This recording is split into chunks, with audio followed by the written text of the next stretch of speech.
Prince Philip is being remembered as the longest serving consort in British history who sacrificed a naval career to give his steadfast support to his wife. But it is easy to forget he had endured an exceptionally turbulent childhood, writes historian Philip Reid. He was abruptly separated from his parents and four elder sisters at the age of 8 and destined never again to live in the same home as his immediate family. His tendency to hide his feelings meant that even those who knew him well were occasionally taken aback. Prince Philip was born in Corfu in 1921, 8 years after the assassination of his grandfather, King George I of Greece. He was the youngest child and only son of Prince Andrew of Greece and Denmark and Princess Alice of Battenberg. He was little more than a year old when his father was sent into exile by an army court-martial following Greece's calamitous defeat in a war with Turkey. The family's subsequent flight across the Adriatic Sea to Italy aboard a British warship, with the infant Philip sleeping in a converted orange crate. Eventually, the family settled on the outskirts of Paris at St. Cloud, in a garden cottage owned by Philip's aunt. Philip attended a small day school nearby, but in 1930 his world was again thrown apart when his mother, whom he had always adored, suffered a severe mental breakdown.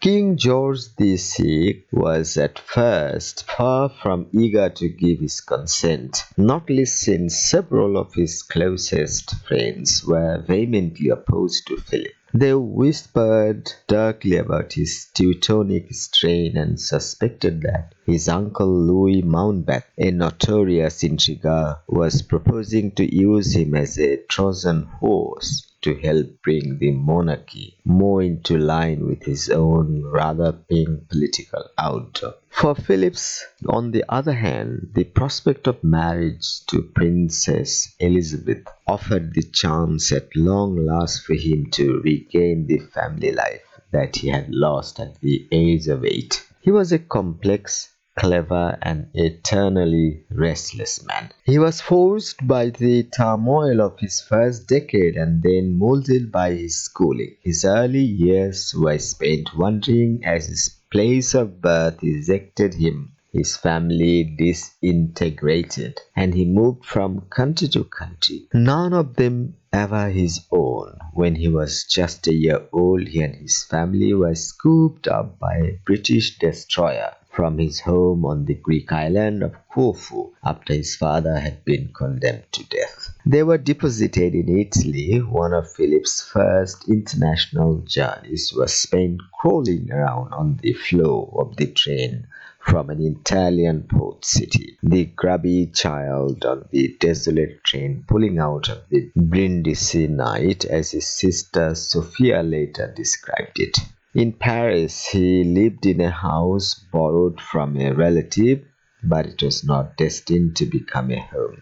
In just 1 year, while he was at boarding school in Britain, the mental health of his mother, Princess Alice, deteriorated and she went into an asylum. His father, Prince Andrew, went up to Monte Carlo to live with his mistress, and his four sisters married and went to live in Germany. In the space of 10 years, he had gone from a prince of Greece to a wandering, homeless, and virtually penniless boy with no one to care for him. "I don't think anybody thinks I had a father," he once said. Andrew died during the war. Philip went to Monte Carlo to pick up his father's possessions. After the Germans had been driven from France, there was almost nothing left, just a couple of clothes, brushes, and some cufflinks. By the time he went to Gordonstoun, a private school on the north coast of Scotland, Philip was tough, independent, and able to fend for himself. It had to be Gordonstoun would channel those traits into the school's distinct philosophy of community service, teamwork, responsibility, and respect for the individual, and it sparked one of the great passions of Philip's life his love of the sea. Philip adored the school as much as his son Charles would despise it, not just because the stress it put on physical as well as mental excellence. He was a great sportsman, but because of its ethos laid down by its founder Kurt Hahn, an exile from Nazi Germany. When Princess became queen, it revealed another great contradiction of Philip's life. He was born and brought up in a world almost entirely run by men. He was a rugged, physical man who was brought up and then worked in an entirely male environment. He celebrated masculinity, telling Mike Perk on the birth of his first son Charles, "It takes a man to have a boy." But literally overnight and for 65 years to follow, it became his life to support his wife, the Queen. He would walk behind her, he would give up his job for her, he would apologize if he came into a room after her. At her coronation, he knelt before her, his hands enclosed by hers, and swore to be her league man of life and limb. His children would not bear his name Mountbatten. "I'm nothing but a bloody amoeba," he exclaimed at that, but there was nothing to be done. She was the queen, he was her husband. He believes he has a creative mission, wrote an early biographer, to present the monarchy as a dynamic, involved, and responsive institution that will address itself to some of the problems of contemporary British society. He was young and very good looking, smiled and joked, and was at ease in front of the cameras. When he visited a boys' club in London in the late 1950s, a photo shows him with a broad smile on his face, looking crisp in a double-breasted pinstripe suit, his hair slicked back with brilliantine, surrounded by the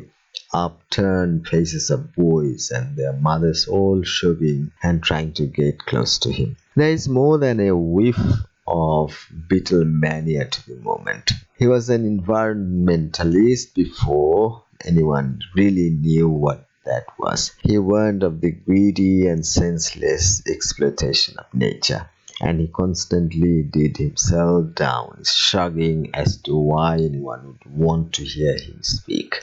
"I have very little experience of self-government," he told one audience. "I'm one of the most governed people you could meet." His example of great irrational behavior, making and listening to speeches on important occasions, or speaking before the Brussels Expo in 1958. I feel I can claim to be an expert at going found exhibitions. He knew most his speeches were a dull formality that had to be got through, and he was happy to let his audience have a laugh at his expense. Please subscribe to my channel. Thanks for watching.